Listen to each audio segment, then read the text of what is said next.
Upstate Medical University in Syracuse, New York invites you to be the informed patient with the podcast that features experts from Central New York's only academic medical center. I'm your host, Amber Smith.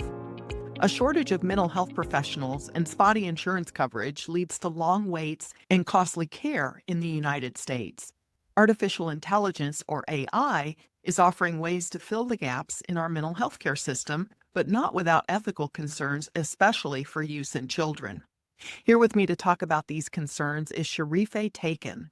She's an associate professor of bioethics and humanities at Upstate. Welcome back to The Informed Patient, Dr. Tekin. Thank you so much for having me. How is AI being used in mental health? There are a couple of major ways in which it is currently being used in mental health settings.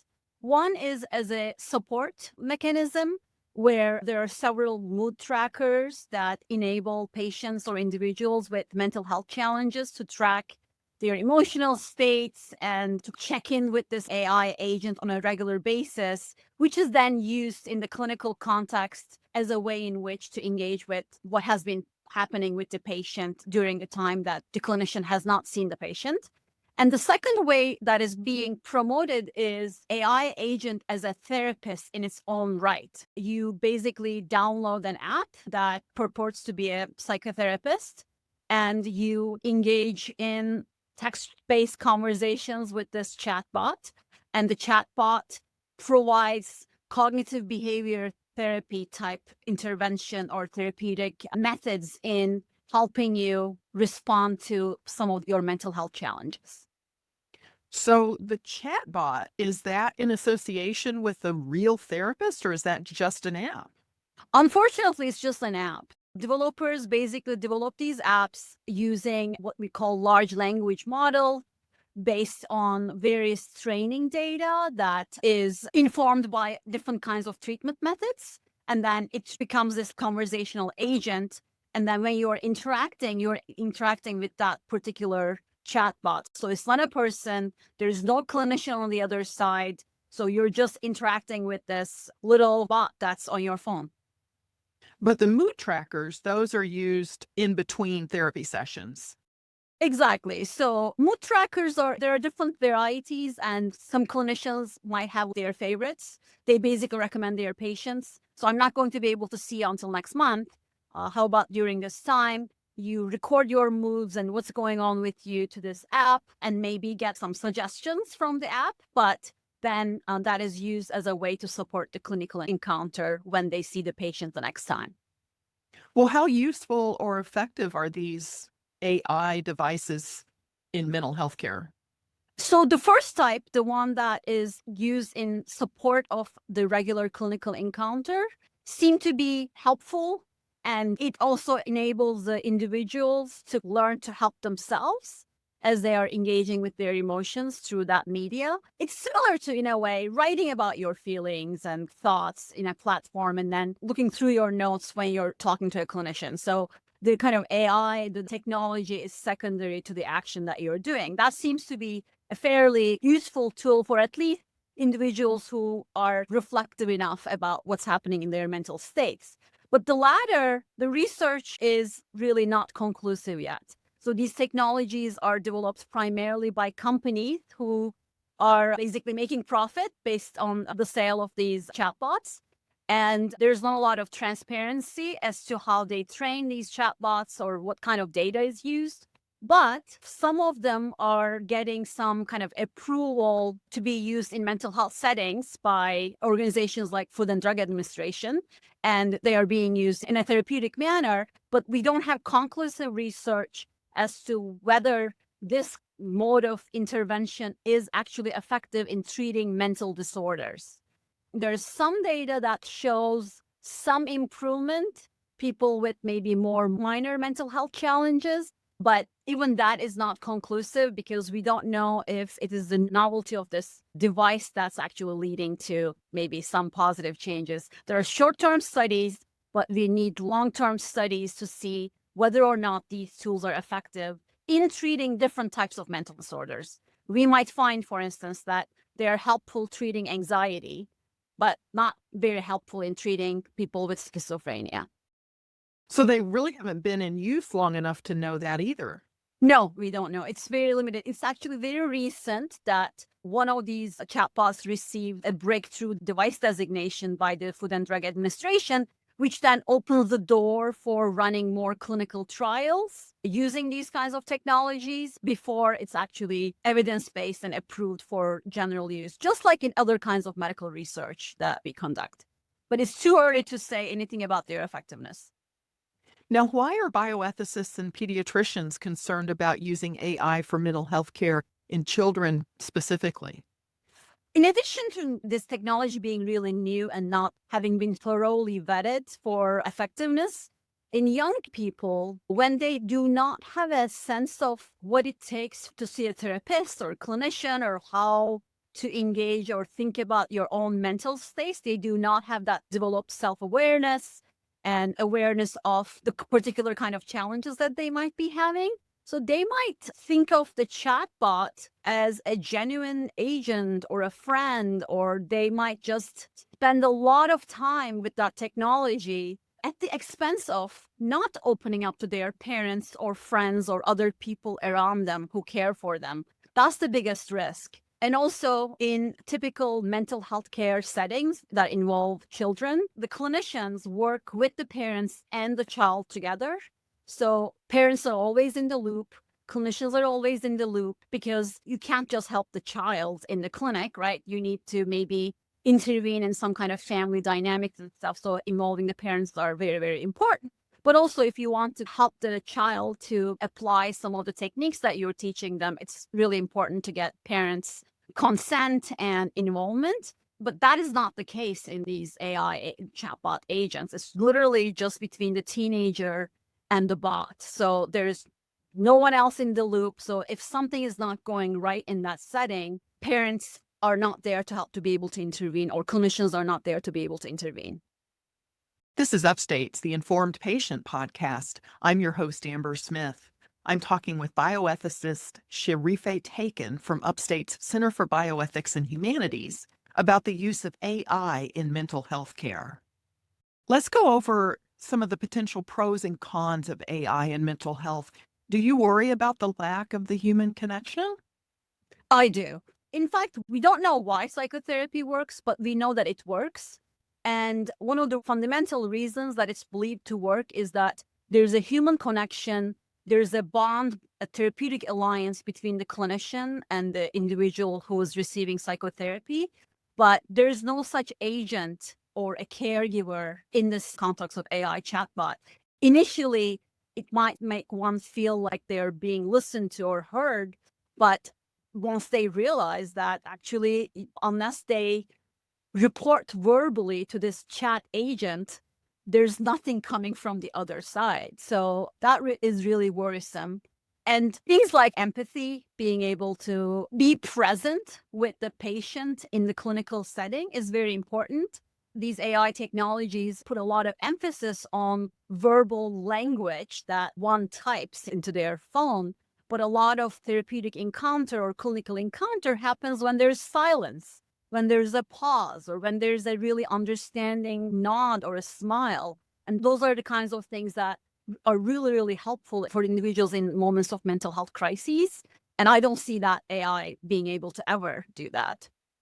Do you think there are some people out there who have maybe been reluctant to seek therapy, but they might be willing to do it? It just seems more private to do it through AI, maybe? Absolutely. Unfortunately, there's still a lot of stigma around receiving mental health care. And also, it's extremely costly, both in terms of time and in terms of finances. Even if you have an excellent insurance coverage, it might take you a long time to find a provider. Whereas these chatbots are super convenient. You just download them, and the fee that you pay is very, very nominal. So individuals, I think, might be drawn to these resources for these reasons. As you said, it's private, one-on-one, not many people have to hear it. It's convenient. Like if you're not feeling well at 11 p.m. at night, you can download the app and start interacting with it. So in that sense, and also in the United States, especially in a lot of remote areas, there's shortage of clinicians who provide mental health care. So for those individuals, this might be actually the only way in which they might receive mental health care. So in that sense, there are some reasons why people might turn to these modalities. But the downside is if they do not work as well, or they do not work at all, then you're ending up with having wasted some time and maybe not having started a process to see an actual clinician. I think as transitionary tools, like maybe if people are on wait lists or if they don't have immediate resources to access, these might be good tools, but we need to make sure that certain ethical and policy related guidelines are followed in developing these technologies if we want to use that to address physician shortage or clinician shortage. Well, how do we know that the AI knows what it's doing, that it's giving good advice? Because therapists are licensed, but AI isn't, right? Absolutely. That's in fact one of my biggest concerns. We're in a medical school. We see how rigorous of a training all clinicians go through. Therapists, as you said, have to pass the board exams. They have to be licensed. And if there are certain things in their practice that might lead us to suspect that they are generating harm to their patients, there are mechanisms, but there's no such thing in AI. So we don't know the training data that is being used to train these, to develop these models. As I said, there's lack of transparency by the developers. And also, there are no checks and balances. It has been on the news in the last couple of months, especially in the context of teenagers, where the therapist gave some recommendations that actually resulted with some of these individuals dying by suicide.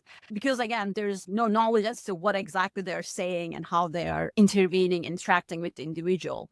To the extent that the AI is helping, it's based on whatever I say to AI. So if I am not well informed about what's happening to me, then the AI would be taking my lead, but I'm completely misguided. And that's exactly when things can go wrong. In the clinical setting, again, there are ways for the therapist to maybe address some inconsistencies in the individual self-reports or have a better understanding. But there's not even a single AI that I might interact with in between different sessions of interaction, right? So I'm highly suspicious that this technology will ever come to a place where it will have some kind of agency in providing direct care to an individual. Well, and also I'm thinking about it's not necessarily easy to find a therapist that you click with, that your personalities mesh. So is one AI the same as all AIs, or are people going to have to work with different apps to see if they click? Absolutely. I think that shopping around will definitely have to happen, like between different apps and what might work and what might not work for the individual. And for that reason, too, I think there has to be a lot more transparency by these companies developing these technologies, exactly how the technology is developed, how is it going to be helpful, and what exactly that kind of interface will be between the user and the agent. I have been doing research in this area for the last 3-4 years at this point, and I collaborate with other medical professionals and bioethicists. And one thing that we keep stumbling upon is lack of any transparency as to what these technologies are actually doing, like how exactly they're going to be providing treatment. When you're looking for clinicians or therapists, you might find someone who is providing cognitive behavior therapy or interpersonal family dynamics therapy and so on. And you can choose maybe what might work for you, but this is not the case with these technologies. Does the FDA regulate AI therapy chatbots? Well, it's kind of starting to regulate. There has been two big important FDA decisions. One is in 2023, FDA gave one of these devices a breakthrough device designation status, which then opened up or okayed future research on the effectiveness of these apps. And in 2024, it's been almost a year at this point, they approved another application for the treatment of major depression on adults over 22 years old.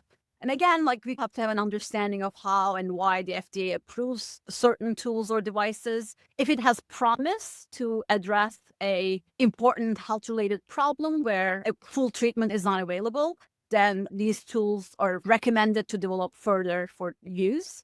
But again, there's not a lot of regulation on other apps. These were just two specific apps that the FDA kind of okayed.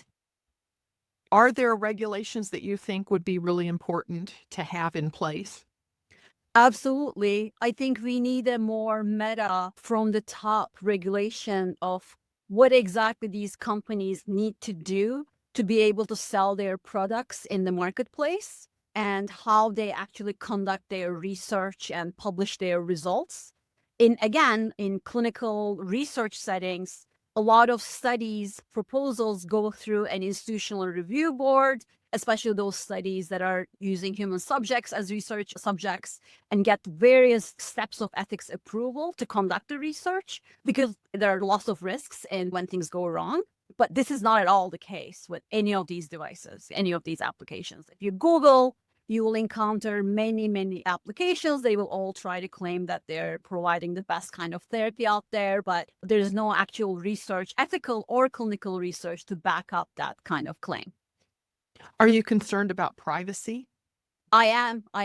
A lot of individuals will be entering their information to these apps from their mental states to maybe their gender and socioeconomic status and so on and so forth. And this private patient data is extremely vulnerable for data breaches and so on. And if this data gets in the hands of wrong people, then we might see a backlash of maybe individual encountering some kind of stigma or employment stability or even criminal context just based on that data. And again, I'm not seeing a lot of how do we use and protect your data kind of information on the website of these apps. The other tricky part is the more individuals use these apps, the more AI is trained, the better it is trained to respond. And I think there needs to be a very clear, transparent description of what that entails too, so that individuals can make decisions as to whether they want their data to be used to train AI more. So it sounds like maybe there is the promise with this, but it also sounds a little scary. Absolutely. I think the promise, the excitement over maybe addressing clinician shortage has gone ahead of ethical questions or even research scientific questions that we should answer prior to saying that this technology will address all of these problems. So I have been writing about slowing down, tapering our enthusiasm a little bit and look a little bit deeper, engage more, and think about the possible harms and risks of this technology as much as the promise and the potential benefits of this technology, and balance those things so that we can ask more questions. And if this technology is really that promising, then we should be developing it with a lot more critical, ethical, and scientific reflection so that it's actually really benefiting people. Well, Dr. Tekin, I want to thank you for making time for this discussion. I appreciate it. Thank you for having me. My guest has been Dr. Serife Tekin. She's an associate professor of bioethics and humanities at Upstate.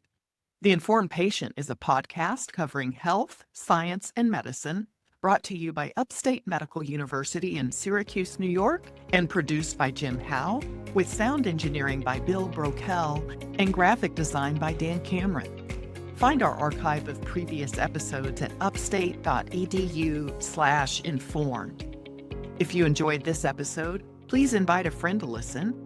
You can also rate and review the Informed Patient podcast on Spotify, Apple Podcasts, YouTube, or wherever you tune in. This is your host, Amber Smith, thanking you for listening.